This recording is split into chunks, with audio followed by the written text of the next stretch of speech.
सुप्रभात। भारत का वैदिक इतिहास। भारत का वैदिक इतिहास।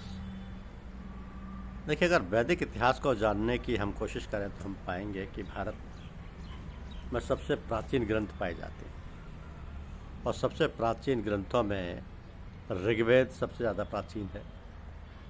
बाकी 4 वेद हैं। इन चारों की संख्या में ऋग्वेद, यजुर्वेद, सामवेद और अथर्ववेद हैं। ऋग्वेद की भाषा संस्कृत है। वेदों को कहा जाता है श्रुति साहित्य। उपनिषदों की संख्या 108 है और वेदांगों की संख्या 6 है। ये वेद हैं जो कि भारत के सबसे प्राचीन ग्रंथ हैं। ऋग्वेद, यजुर्वेद, सामवेद, अथर्ववेद। उपनिषदों की संख्या 108 है, वेदांगों की संख्या 6 है। इसी की दृष्टि से अगर वैदिक रूप से देखा जाए तो भारत में महाभारत एक प्रसिद्ध ग्रंथ है। महाभारत के रचयिता हैं व्यास, वेद व्यास। रामायण के रचयिता हैं महर्षि वाल्मीकि। उपनिषद वेदों का ज्ञान कांड का भाग है। ब्राह्मण ग्रंथ यज्ञ विधि से संबंधित है। प्रारंभिक वैदिक सभ्यता का क्षेत्र सप्त सिंधु पंजाब है। सप्त सिंधु पंजाब और उत्तर वैदिक सभ्यता का विस्तार गंगा यमुना का मैदान है। सबसे पवित्र नदी सरस्वती नदी को कहा जाता है। और वैदिक काल में गंगा का महत्व उत्तर वैदिक काल में बढ़ा।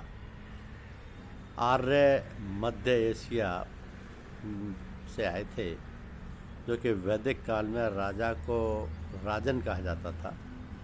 सभा और समिति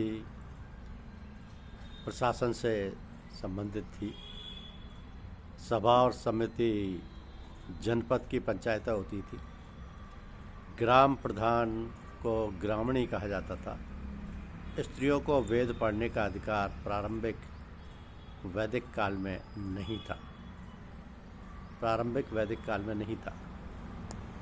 तो ये जो 4 वर्ण हैं, भारत के 4 वर्ण, उनका पुरुष सूक्त यानी ऋग्वेद में उल्लेख किया गया है।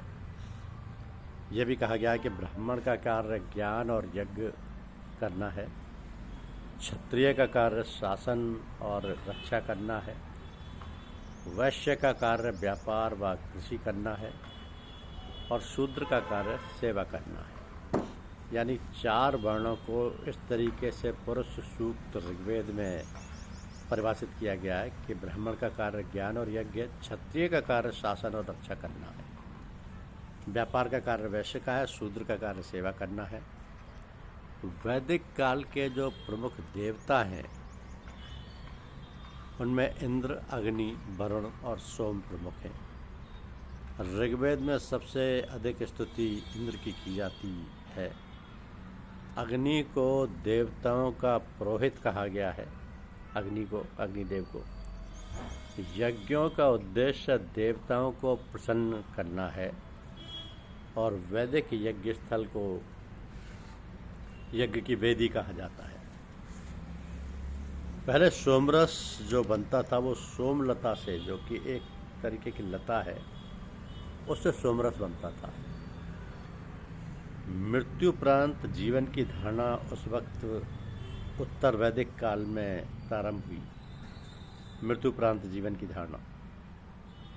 तब से ब्रह्म का तात्पर्य परम शक्ति या सत्य के रूप में जाना जाने लगा।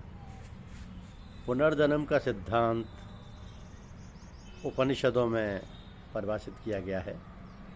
वैदिक देवताओं की मूर्ति पूजा नहीं होती थी। उस वक्त मुख्य व्यवसाय गाय पालन और कृषि था। मुद्रा का प्रयोग नहीं होता था क्योंकि उस वक्त वस्तु विनिमय की प्रथा थी। प्रारंभिक काल में मुख्य पशु गाय ही होती थी। समाज की समृद्धि का मापदंड भी गायों की संख्या से किया जाता था। गौ शब्द का अर्थ गाय माना जाता था।